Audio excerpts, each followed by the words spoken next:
4, 3, 2, 1. Hey there, Spiritual Dope. I am on today with Anthony Meindl. He is an award-winning director, writer, actor, acting coach, entrepreneur, author, and inspirational speaker. As an acting teacher, he's known for revolutionizing a more modern understanding of acting training. He founded Anthony Meindl's Actor Workshop in 1998 and now has the largest scene studio in Los Angeles and locations in 9 other cities around the world: New York, London, Vancouver, Toronto, Atlanta, Santa Fe, Sydney, Chicago, and Cape Town. As a filmmaker, Anthony has received a number of awards and acclaim. His latest feature film, Where We Go From Here, is available on Hulu. The film premiered at Outfest, won Best Screenplay Award at Q Films Long Beach, and the Jury Award at NYC's East Village Queer Film Festival. He's the author of 5 books, including the bestsellers At Left Brain, Turn Right, and the book The Fucking Job. His memoir, You Knew When You Were Two, released in September, which I got, that's how we connected. And thanks for being here. I'm super excited. Yeah. Oh my gosh. I was like going to fall asleep during that intro. Jesus. I have to tell my... up. I had to cut some things out. I was like, is this going to, I wanted to include for sure your film, right? Cause I think that's pretty big, right? And that's got to feel good, especially going through your memoir. It's got to feel really good for you to have that out and have won those awards.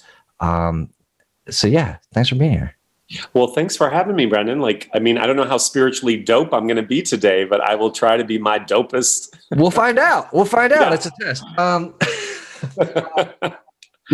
So how I like to start these, right, is, the universe speaks through us, right? And this podcast amplifies what we're saying. And there's going to be one specific listener out there today that's going to hear the message coming from you that's through source. What is it? What's the message? Yeah. I think acceptance is really a very strong word and really is, to me, the walk we're all walking on life, right? Because at the end of the day, there's nothing else, right? Even if we fight against, we could use COVID as an example. Even if we fight against COVID, it is what it is, and it's here. And if everybody looks at their own journey, the things that they've maybe railed against or fought against is oftentimes like a misuse of energy or maybe it's necessary then to get to that place of surrender or acceptance or letting go or, so I think the point that life is often trying to show us is how do we exist with what is, and fighting against it is what causes a lot of suffering. And I'm not, when I teach or I talk about these things, I'm not saying I'm a master of it. I definitely know these things more than just being concepts. I do practice them in my life, but I get triggered and challenged, and it is also what it is. I went for a walk yesterday and I heard a little girl, she was near her fence and she just shouted, "Let it go, let it go." And I was like, oh my God, this is a sign from the universe, because I was in my head about stuff. And I was like, this is it, accepting and letting go, letting these burdens go. They're a burden because we make them so often. You know what I mean? Absolutely. No, I love it. Right. So acceptance and surrender, I think, are some of the big ones there. And the idea of COVID is here, right? This is, what are you going to do about it? Right. And if you don't have an impact, if you can't impact it, then just let it be. Right. So let's dig into actually too, it reminds me of one of the lines in your books too, right? Of the, I guess there was some, spiritual master who was a master, but he's like, I don't want to die. Right. Mm-hmm. Right. And so just like you're saying, even though you are, namaste bitches, right? Hey, everybody's fine and I feel good, but there's still going to be the days that you get angry. So talk a little bit about that. So knowing that all these things, but still feeling these other feelings. Yeah. Also, Brendan, I want to say one other thing about acceptance, because sometimes when people hear that, they might mistake the first meaning of that to them might mean, oh, well, that just means we're supposed to accept injustice or accept, people dying of COVID. No. It's not about inactivity. It's not about inaction. It's not about pretending that something isn't there. It's really about having this awareness that I think the point about acceptance is we have these constructs in our mind constantly about what we think life should be, and in particular, what our life should be. When I get married, it will be this. When I get successful, it will be that. Or today I should be having this because I want blah, blah, blah. And then when that doesn't happen, it creates so much strife and internal and sometimes external conflict, right? And so a more Buddhist understanding of acceptance, when I say that word, is understanding that this is what it is. And then from this point, how do we invite that thing in to be a part of something that we also have to deal with because it's happening? I actually think it's the rejection of things that cause us to be in so much pain, right? Like, whether it's the social justice movement or climate change, things that we have not addressed, eventually are going to make us contend with these things. So I just want to make sure that acceptance doesn't mean like passivity.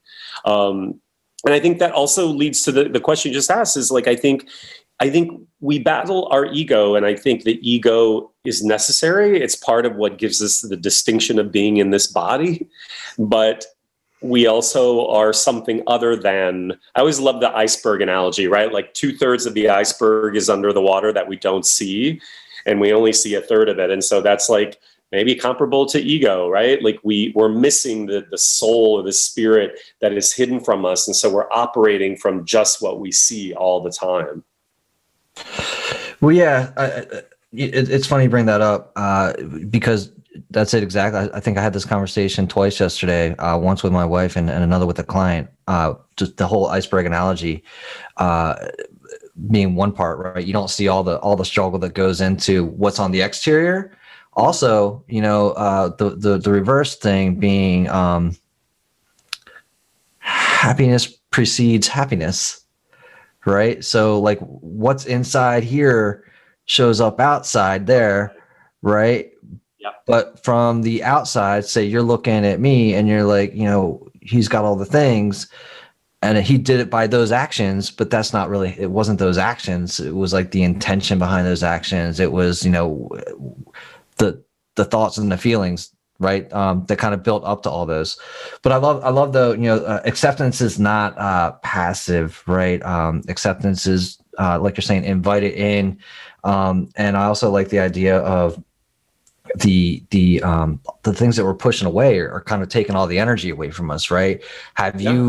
What's your take on shadow work? Have you done shadow work? Is that something you're familiar with? Interesting that you say that, because in my teaching of actors, right, I've often talked about the shadow self, and I've given many lessons on like light and shadow, and without going into too much detail, but somebody sometime came up to me and said, do you do Carl Jung? Is it Jung work that you do, Jungian work? And I was like, no, I've been to therapy and I've read Carl Jung, but I don't really remember it. Right. And she said, because this is very Jungian, what you're doing. He was all about shadows, the shadow self. And so, not consciously, Right, I think I tap into the universalness of things when I teach. Like a lot of people are like, were you ever in AA? And I was like, I wasn't, I'm not, I don't really drink, but like, I definitely tap into the principles of sort of, I think, these universal spiritual messages. But I think that's a great segue, that we all are channelers at some level, and that the universal principles are alive within all of us. Yeah. And they're, encoded in us, and they're also decoded, if that's the right word. Like each person interprets the information differently. And I think, again, to have a practice that helps us have access to that more often is kind of part of being here on the planet. What's your biggest one? Acting, or do you have something else? Right. It's interesting because when I work with actors, Brandon, I definitely feel like I channel, like I go to, that's such a whatever that word means to people, but I definitely am so in the moment. I don't know what I say oftentimes. Like today I was coaching somebody and you could see here, he was like, oh my God, you got to wite that down. I was like, I don't know what I said. And then he would tell me, and I was like, oh, that's really good, because yeah, I was like, it was brilliant, because I don't think I'm saying it. It's the Right. moment and the person meeting the moment and me with them observing it gives the insight as to how to unlock the person. And so that is a lot of shadow stuff too, is like, I do think it's scary, but I think COVID is a great reminder. Going into the underbelly of stuff that is very scary and confrontational is necessary for us to get to the other side of what is our purpose? Why are we here? What does this mean? Who are we? Like, but if we continue to go on living, like, I think especially as we had been, I think we're really asleep at the wheel. You know what I mean? No, 100%. I hate to say that, with all the deaths and all the lockdowns and how life is a good thing, but like, it's also been kind of this good thing where, we've got more people who are taking this time to go inside to really take stock of what's important to them. Right. The example I use all the time, my wife quit her job so that we could, homeschool our children so that they weren't exposed to, the possibility, right? And there's no need to live in fear, but like, why subject yourself to that possibility when there's an alternative, right? And what it's done for us is bring us closer together as a family and really see what had been put on us from the exterior, right? And like, so we're doing this from the inside out. Anyway, so it's been a good thing. And sometimes it's hard to see that right in the middle of it, right? Well, when you're in it, for sure, right? That's comparable to when you're going through a divorce or a breakup or something tragic is happening, and you have to hold on. Like I'm always saying, you got to hold on for dear life while letting go at the same time, right? It's both. Yeah. And then I think when you get to the other side, you are like, oh my God, that was so essential and necessary. And I think what you're speaking of is absolutely correct. I think, yes, you don't want people to suffer, and you don't want, so many lives that were lost. And we also understand that to be from a governmental place, not having things in order like they could have been, like a lot of these deaths could have been prevented. But beyond that, I find it interesting that the universe is always course correcting, that maybe not at this epic scale that we're experiencing right now, but like at an individual experience. Like you often find like tragedy or upset occurs in our lives to wake us up to this other life. Yeah. Yeah. 100%. So, again, thanks for sending me the book, right? You're welcome. I loved it. I loved, I got the, where is it? So I got the autograph. Yeah. I loved it. And I really enjoyed, kind of going through, I had no idea what to expect. Right. I already let you know, like there's so many pieces of it really, really touched me, right? Just kind of, especially the piece like about your father. Even at the beginning, like there were some great laughs, right? Like you getting shoved down the laundry chute. The laundry chute. Yeah, I don't want to give too much away. I don't want too many spoilers, right? Spoiler: I survived it. You know what I mean? Yeah. Right. But there was a lot of fun takeaways, lots of underlining, lots of just kind of, going through it, and just the way you told the story was a lot of fun. Right. And it wasn't, it wasn't boring. Like it was fun. Right. And it was genuine, and you could tell that it was like 100% you. And so I just wanted to share that with you, because I haven't written an Amazon thing yet. So I'll just have to go back and type this out. Brendan, the best review you gave me on Amazon was, it wasn't boring. This didn't suck. Exactly. So let's talk a little bit about how you went from, you've got a couple other bestsellers, and you're doing acting, and what makes you want to become a writer, and then what led you up to saying, hey, now's the time for a memoir. I know, like I do have a birthday coming up next week. I feel pretty young to have a memoir, but I guess we call it a memoir, but it's more short stories of my life. And I maintain one of my biggest principles in my teaching for all creatives is that we all have a story, and that story of our life is the greatest expression of art, waiting to be shared with the world. And it manifests differently for each person, right? It could be you're a cook and you're a chef, or you're a ballerina, you're an actor, you're a writer, or whatever. And I think the interesting thing is the things that we have experienced in our life at a literal level and then at an artistic level are all essential on the journey of our life. And it's like what you just said, when you're in it, sometimes it's really difficult to see it. But if you look back at the mosaic or the jigsaw puzzle of your life and pieces starting to come together, you see themes, right? And I just, for me, in my work with artists, is trying to take that autobiography out into the world on whatever canvas they want to, share it. And for me, it comes in many forms, whether it's the films I'm making or the writing I'm doing or teaching or acting myself or, but I think we do that unconsciously. I'm just trying to, how you engage with the world is a part of your autobiography. It's been influenced by the things that Brandon has experienced, how you and your wife make a dinner together. I know it sounds so highfalutin, but it's not. It's really infused with who we are. And I think and I'm not saying these tasks aren't also sometimes mundane. Writing is sometimes really boring and I hate it. but I also know that it's purposeful. And so that's what I try to teach people, is how to honor their autobiography. Because so many people, Brendan, I think your listeners and like you were saying earlier about people, see the external or we don't, especially in our media obsessed culture, we see somebody who is successful and we are only getting like their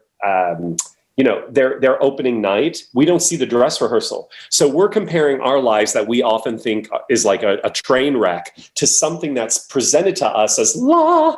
And we then I think do a snow job on ourselves thinking, I suck, I'm untalented, I'm stupid, I'm not worthy, my story, nobody cares.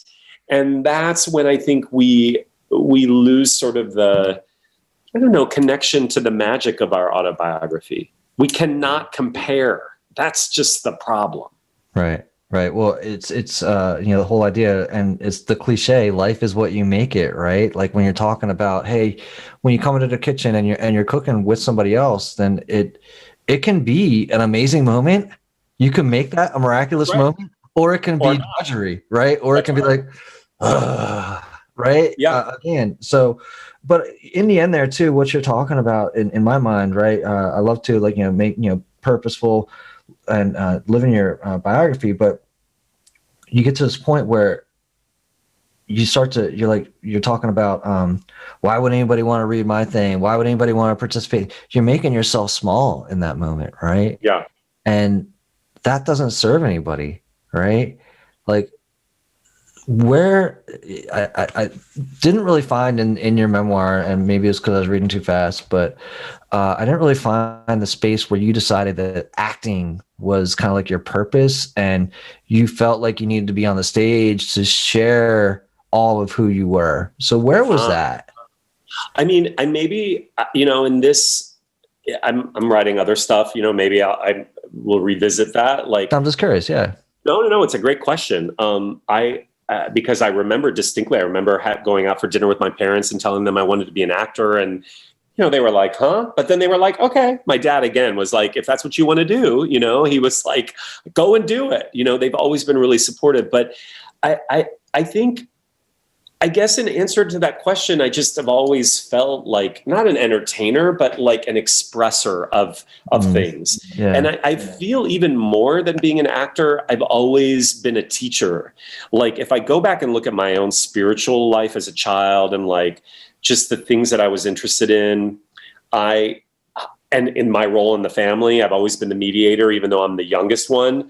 All my siblings and my parents kind of come to me as the sort of, what did they say? And you know what I mean? Right. So it's interesting that I've always and I was always obsessed. You're too young to know this, but all your listeners, nobody will know this. But when I was in high school, I took this class called, it's so hilarious in a way. It was called oh gosh, I think I can, or something like that. Or it's I can't. No, it's called I Can class.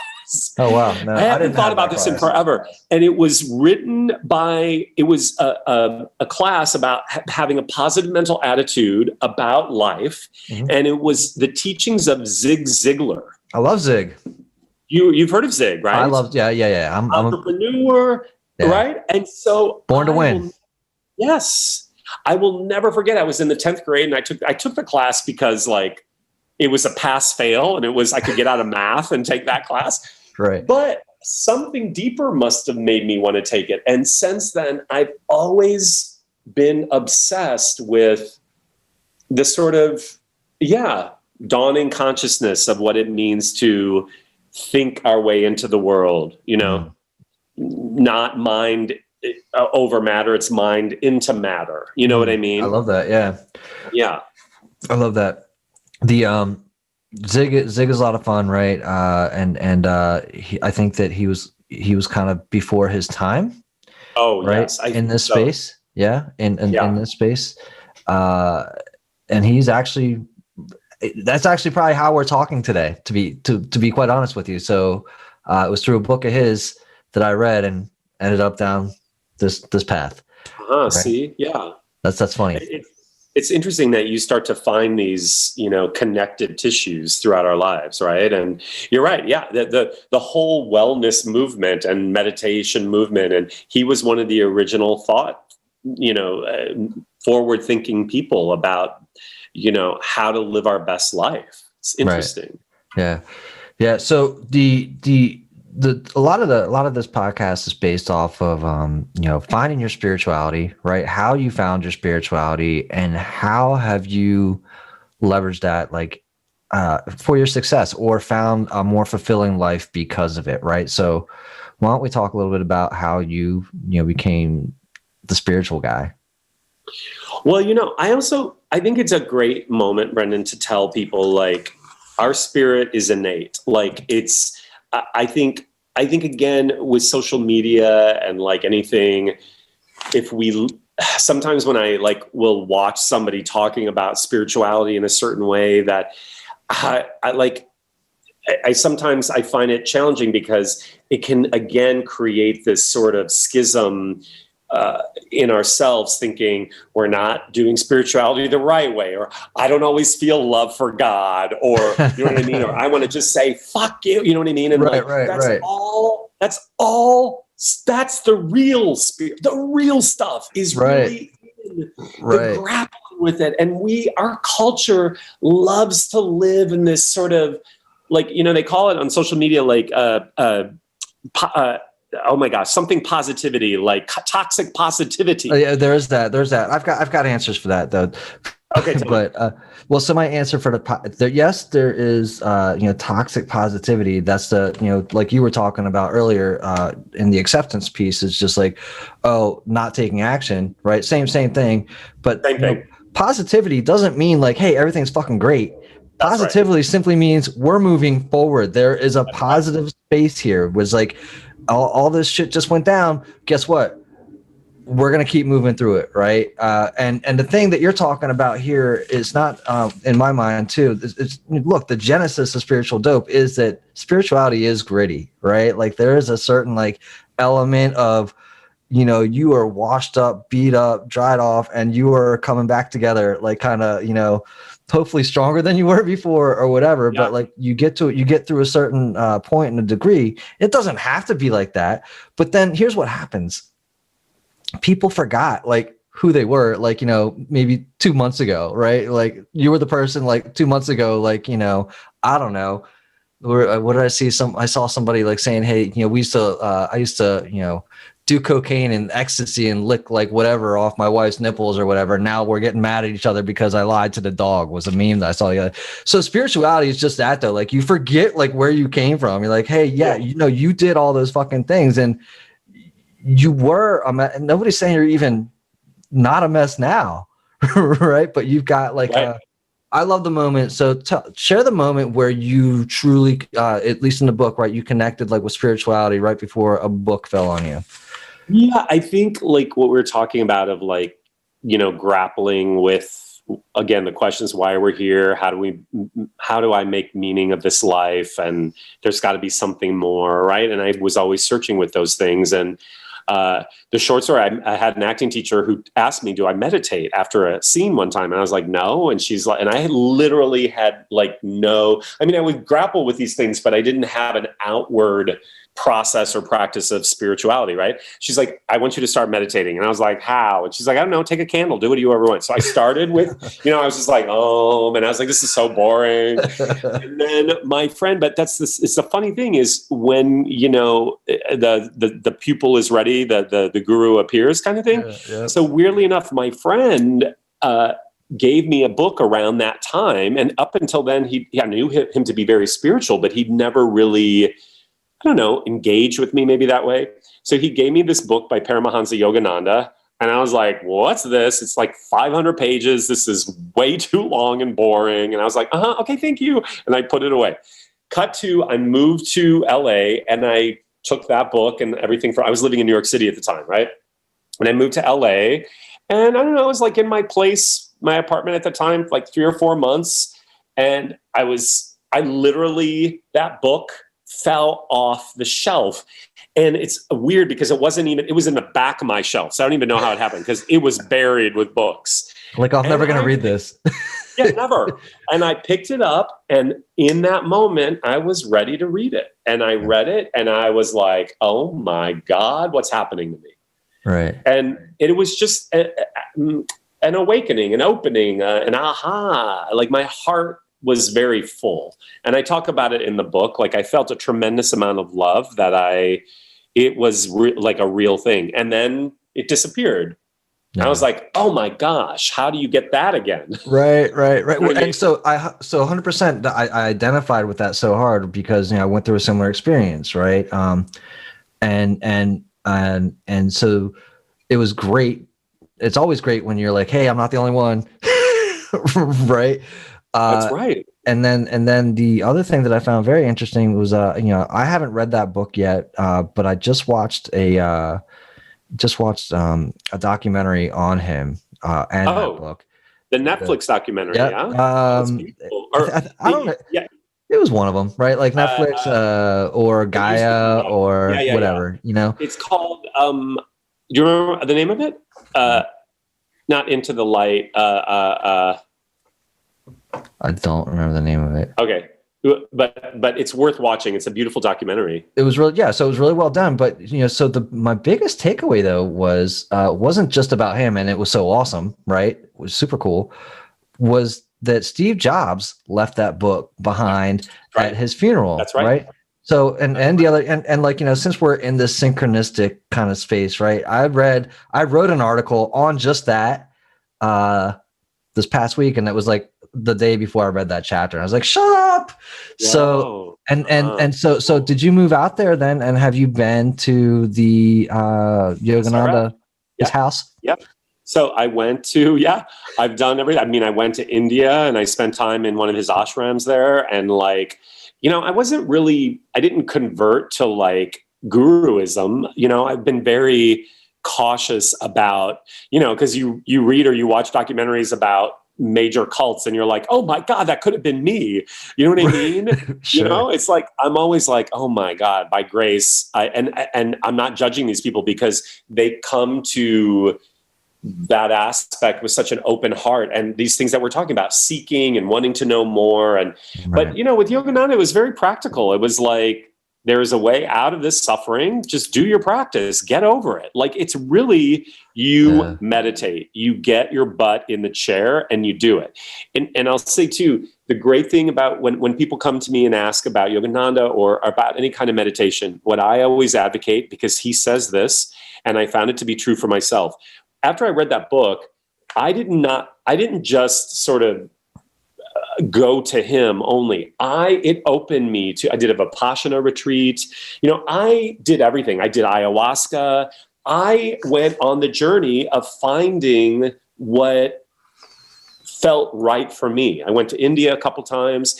And so I think when somebody is open, then you just have to, I did TM, like I did, you try many different things and then you'll find like what feels right. So that's been, and it changes, and it can change, you know? Yeah, no, absolutely. Agreed. Right. And it speaks to resonance, and I hate resonating with anything, but it's the truth, right? Like you'll find exactly kind of, this is the space you should be in right now, and this is resonating with me. This strikes a chord. My body's That's like, right. this feels amazing. I'm in the Feels right right. place. Right. Yeah. Yeah. Yeah. So the ayahuasca was actually pretty funny too. I'm glad. Yeah. It Yeah, was funny. I mean, tell us a little bit about, like, I mean, would you recommend somebody who's a seeker does the same trip that you did, like down to, where'd you head down I to? think, yes, I did it in Brazil. Also, Yeah. I have a good friend who also teaches with me. She did it in Peru a number of years ago. But it's interesting, Brendan, because this was way before ayahuasca has become what it's become. Like, I don't know which coast you're on or where you are, but I'm on the West Coast, and like they do ayahuasca ceremonies here, technically illegally, like all the time. It's become very, and I think it's great. Like, why not? However, I think you kind of, and I'm not a purist about everything, because everything changes, and to have access to ceremony and to that wisdom is great, right? But I do think for me, I was going through a horrible breakup, and I was in a lot of pain in a way I had never experienced. And my friend recommended, so this was, oh my God, 2008. So how many years ago is that, right? So 12 years ago, 13 years ago. And I literally, she told me about it. I went online to the place she said. I booked it without even knowing what it was. And then I did a deep dive into what it was. And I was like, oh my God. And I was like, I got to get my money back. So I literally called the guy, and I was like, you know what? I don't think this is my thing. And he's like, he talked me off the ledge. I'm glad he did. Right. And then I went there, and I had this whole amazing experience of being in nature, and the shaman was from that area. And so I think there's something to be said about doing it. It's like anything, like going to India. You can't find anything that replaces India except the experience of India. Right. Yeah. So it just diminishes the kind of the truth of it. Maybe. And I know that I'm sure there's some great healers and teachers of ayahuasca that have moved to LA or whatever. And so it's fine. Just, I want people to make sure that they know, just make sure they know the source. That's all. Yeah. No doubt. Right. Definitely, you definitely don't want to take away from it. So how do you feel then, when you went through like kind of this awakening process, right? That's about the same time that you started your school, right? Is it around then? Well, yeah. I mean, I started my school literally around the time the book fell off my shelf. So in 1998. Yeah. So tell me. I've been teaching, prior to then, but it really kind of coalesced there. And I felt a very strong message at the time. Now, when I look back, I was not, I don't want to say ahead of my time. I was in the right place at the right time, because the message that I was teaching was it was like conscious awareness through our work. And it was very spiritual and very much about presence, essence, the moment, the power of now, all of those things before they've become so much, they're so cultural now. But I was kind of like an outcast at first, because it was very Moony still in the 90s, in the early 2000s. You know what I mean? Yeah. And now that the work has caught up with itself. And I'm very blessed to have been teaching this for 25 years, because I do find that this is where we are heading, What do you mean by that? Well, I think culturally, like, this is a great conversation we're having. You have a podcast called Spiritual Dope, like I teach from a very spiritual place, and there's no shame around using the word soul or spirit or consciousness. Right. Yeah. These are real, and it's hard I also think it used to get a bum rap that it was so like lama dama ding dong and like airy fairy. It's science now. We know now what our brain does when we meditate. We know what happens when we reduce stress levels and reduce cortisol release from our body. You know what I mean? So like, it's those things that were fringe during Steve Jobs' time, are not fringe anymore. And to have a language around it's a real thing. So it's exciting. It is, it absolutely is. It's very exciting. What do you think the future of it is for us in this area? Well, I'm sure, yeah, every prognosticator has so many things to say about 2020 and 2021. And I'm like, oh, Jesus. I mean, Brendan, here's my thought about it. I'm feeling like I'm going to cry. I do cry a lot. Don't worry. It's just tears of joy. I do feel, I don't know. That's the first thing. Nobody fucking knows. Can For we sure. just say that? Yeah, Sorry. 100%. Yeah, no, you're Right. good. Maybe a guru in India knows, but I don't know. I think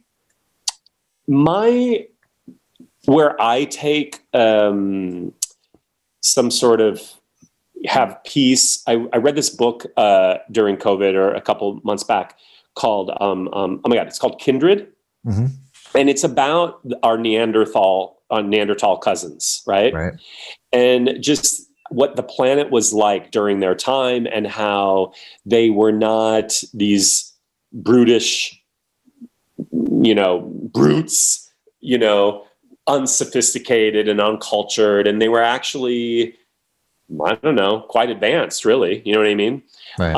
And to me, it was a watershed moment in a way, because I kept thinking about during their, and I wrote a piece about this recently, but how during their time, there was and early Homo sapiens, there was no destination being on this planet. There was no ending to get to. All of life was only journeying. And we still, in our DNA, we are journeying men and women. We are nomads, right? It is in our system to want to travel and to keep migrating, right? And I think for me, reading that book made me just think about the constant journey that we're all on. It's and I guess my point, sorry, I want to say was like, they wouldn't have even known what the word destination was, because it was all journeying and it was all uncertainty. And that to me is so powerful to live in that place, because we as a modern culture, because of the modern conveniences that we've become sort of asleep because of, we have fallen asleep to the truth that we are still in uncertainty. We are still in the unknown. We are still on the great journey. I don't care that you can go to the Target and buy yourself, underwear for $9. Target isn't a real thing in the big scheme of things. What's Target? You know what I mean? Right. Like, we're journeying. Yeah. And there's we have successes and milestones, and those are all things to be celebrated. And I love that we have technology that creates so many things for us, and yet we don't want to lose sight of the journey. Yeah, no, I love the idea too of it's all uncertainty, right? It always has been, and COVID proved that out, right? Like COVID was like, hey, hello, here we are on a rock spinning in the middle of dark matter. Right. Yeah. Good luck, guys. And the idea too, when you're talking about like all these things that are being mass produced, getting something from Target that's being mechanically produced, it just kind of makes me think a little bit too of the ayahuasca experience, right? Like you can go, maybe I can go out to LA, maybe I can find somebody like, off the streets and have that ayahuasca experience. But am I going to be dealing with fucking snakes? Am I going to have to drop off, like, go through a couple plane hops, go through the river, deal with the tarantula and all that other shit? No. And I mean, there's something lost in that actual journey. Like if it's super accessible, what's the joy in that? Like, you know what I mean? It kind of diminishes the, I don't know, it. Well, that speaks to our disconnect from journeying the uncertainty that is the truth about existence, being too reliant on like our phones and things and buildings and like what we've become accustomed to, right? And also, I think it speaks to the biggest challenge we're facing is our disconnect from nature. And so that's, again, we're part of that. That's an impulse and a pulse inside us. And I think we're, to our detriment, we're seeing how we have separated ourselves from this matrix, if you will, the nature matrix, and that's one thing that I think people are not aware of. The planet will be fine. Yeah. It will again turn into another. There have been 6 or 5 other mass extinctions, and it will turn into something else. Right. But it's interesting to really think about, wow, we've made the thing that isn't real. That's fair. I enjoyed your when you took the piece of toilet paper, you took the toilet paper roll and you did the. Oh, you saw that? Yeah. Yeah. How long have we been here? We're like, like not even. Nothing. Right. Nothing. Right. No I'm time. pretty sure the dinosaurs weren't like, hey, they'll never get rid of us. Right. And then in a flash, they're gone. Right. Isn't it crazy? Maybe they just packed up and flew off, though. Come on. We don't know nothing about them. We don't know. We don't know. True. So let's talk a little bit about, like, how is acting, kind of beneficial during even like COVID, uncertain times, or just in a matter of finding yourself in flow and being able to express yourself. Tell me a little bit about that. Well, I always say, and I guess maybe I should just march to Congress and do it myself. I wish somebody could hook me up with, a congressional page or someone. I feel like I should go teach an acting class to everybody in Congress, because the art of acting is the art of empathy and compassion. And what we've lost, again, it makes me really sad, is this ability to stand opposite someone we may not agree with or be in conflict with, but still see their humanity and still to let them in. And I think acting does that actually through conflict, you have resolution. So I think conflict is really an important, and it's kind of what's evolved us as a species, as from organisms to. It's not been easy for anybody or anything. To be alive on this planet is constantly churning to evolve into something else. So there is going to be conflict, but conflict does not have to necessarily mean it's not a pejorative, I guess. You know what I mean? In other words, like, I guess I heard the other day that it's thinking more in terms of, like, even, let's say a lion attacks a zebra, right? And kills the zebra, high conflict. And it sounds like one animal wins and the other doesn't. But if you then step back and see that it's all part of the system, it's actually a cooperation. Right. It's like, it's all part of this thing. But I think if once we've become fractured and we don't see that opposing views are also part of a thing, that's why we are, I think, in trouble. Because it's not black or white. It's not Republicans are bad and Democrats are correct. It's not. It's really about, we need both. It's yin and yang. You see what I'm saying? Yeah. It's shadow and light. Yeah. So I don't know if that answered your question, but it didn't. But I guess my point is, acting is the exploration of all of that. And I think everybody should take an acting class, because you're more in tune with, I think it's the scariest thing for many, many people. I teach a very well-known how many W's are there? WWF or WWWF, whatever. The wrestling. 2? Yeah. I think 2. Yeah. 2 dubs. Or maybe he's a famous boxer, lightweight. Oh God, see, it's terrible. I don't know those sports. But anyway, you would know him. I can tell you when we're done. But I mean, I've interviewed him for my podcast, so it's fine. I can name names. But he even said he was the world lightweight champion or whatever category class he was in. And He said, Tony, being in acting class with you was scarier than fighting for that crown. Nice. And I think it speaks to having to be vulnerable and exposed and to share ourselves. So that's why people should take class. to be able to connect with that, right? To be able to connect with themselves and to put themselves and share that, right? I think it's that sharing part that really holds a lot of people back. How is acting helping that person get over that? Well, I think we become less self-conscious about ourselves. And also we have so much shame, Brandon, around, we have so much shame around our feelings, our thoughts, behaviors, our past, the mistakes we've made, people we've hurt. And again, realizing it's also part of the journey. If we're contrite and we've learned and we've made amends, it doesn't define it's one part of a chapter. It's not even a chapter. It's maybe a paragraph, but I think we're in a shame-based culture sometimes. We don't have a relationship to that stuff. That's also an important conversation to have, the shadow stuff. So instead we go underground with it, which then becomes more toxic and more painful. It leads to, there's no doubt that these things then lead to unhealthy expression, whether that's opioid abuse or, whatever. It's the toxicity. It finds its way.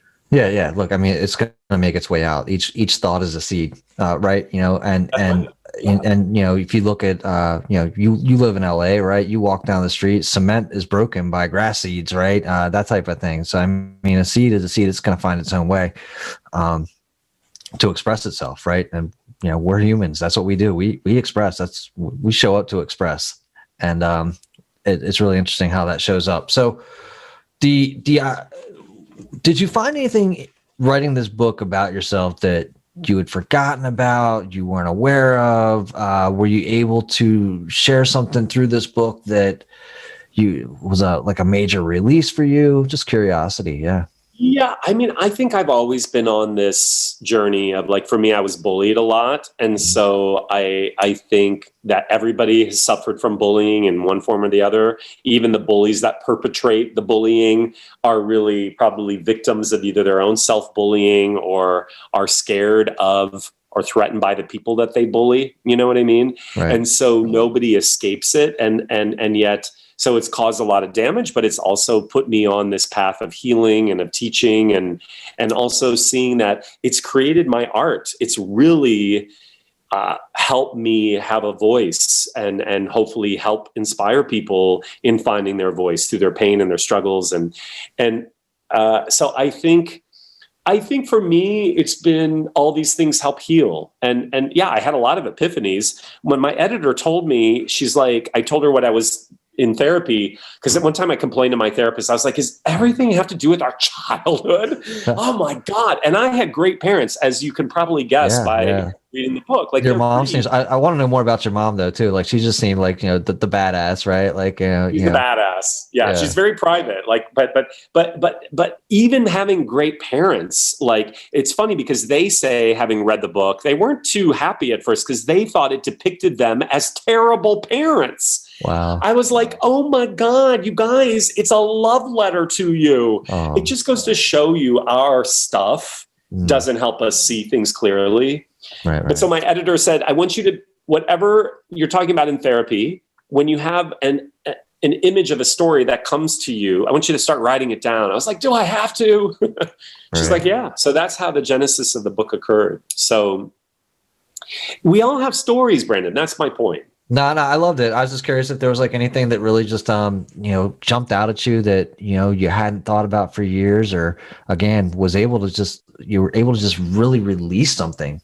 Yeah. Well, can I say, I've said this, I think I have a lesson about it. One person's tragedy is another person's Tuesday, because this is true. That's a good quote. I've never said it that way before. I'm going to use that, but I think I have it in my book because my brother, one of the things that I realized is, when I wrote the book and I shared with my brother some of the things, my brother is an amazing human being and we're very close, but I was this gay little kid that didn't even know what being gay was. And so he made fun of me like any brothers would, beat up or make fun of their younger brother. Right. Well, especially during that time, right? Like that was the times. Yeah, that's right.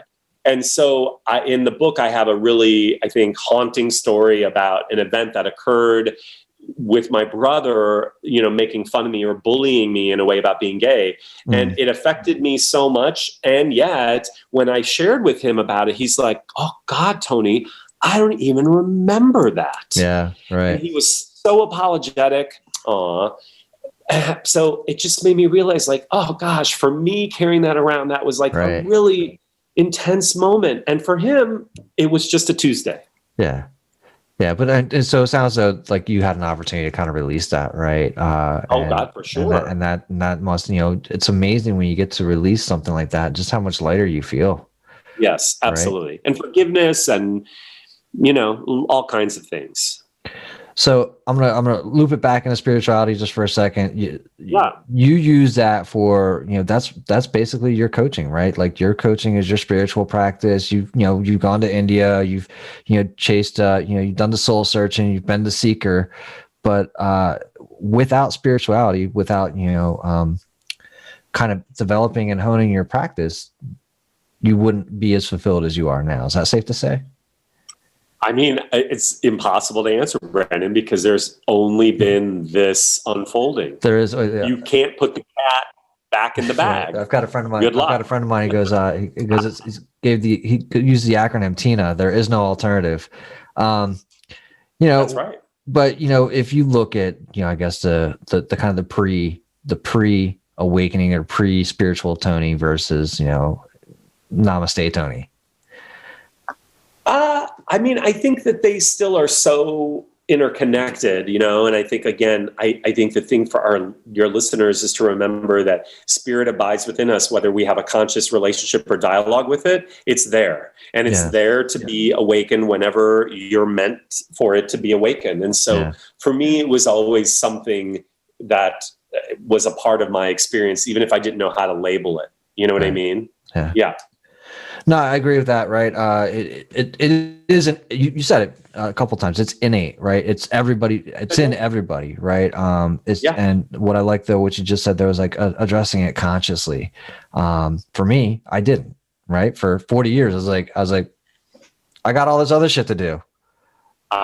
Right. And then my spirit was like, oh, I was like, well, what do you want? Right. I'm very similar to your moment. Like there was like this, days, maybe weeks, I forget exactly how long, like you've got this kind of natural, vibrant body high. And you're like, I didn't miss anything. I didn't take anything. And so what's happening? Right. And in my mind, after talking to several people, it could only be one thing. Right. So, but it's inside of everybody, and having that conscious conversation with it, I think is the important thing. And not giving up who you already are kind of really loops back into this too. Cause like you said, you're not separate from who you ever were just because you have this spiritual moment.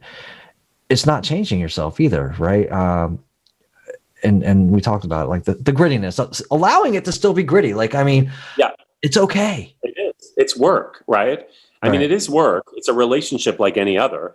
I also think, though, as I've gotten older, I have a birthday next week, and I when I look back at those stories I told, or when I think about even my 30s, because I'm going to be 53, I'm like, whoa, I'm a completely different Tony. And if you follow science, right, they say cellularly your body is regenerated every 7 years or something like that. Or so I am like at a atomic place, I am completely at a cellular place, I'm different, but also your awareness and your evolution. If you do work on yourself, you're changed. I don't even really identify with that Tony. So every decade or every year, really, you're a different person, which is so cool.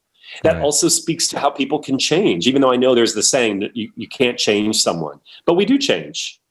You had a great line in the book too, about realizing in a relationship that if you can't change somebody, you realize you can't change anybody, that the only thing that's left over is like love or something like that. And that was like it was a good line. It's true, right? And it is. And then the other part too that you mentioned there was your awakening was at a Saturn, rebirth or what, 29.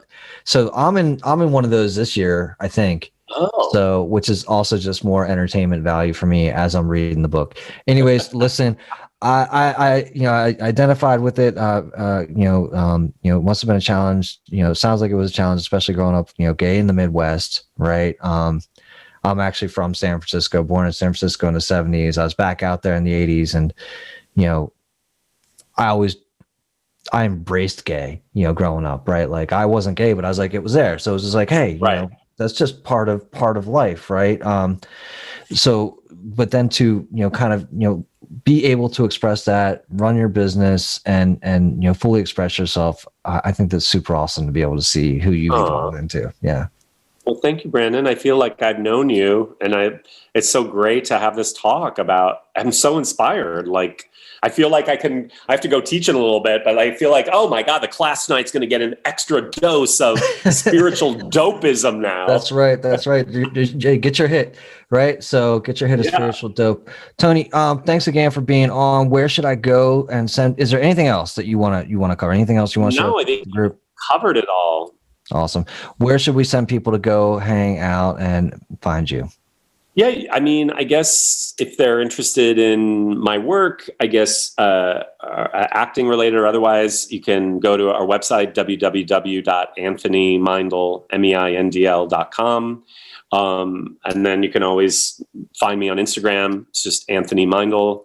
I'm on Twitter, but I don't really use Twitter.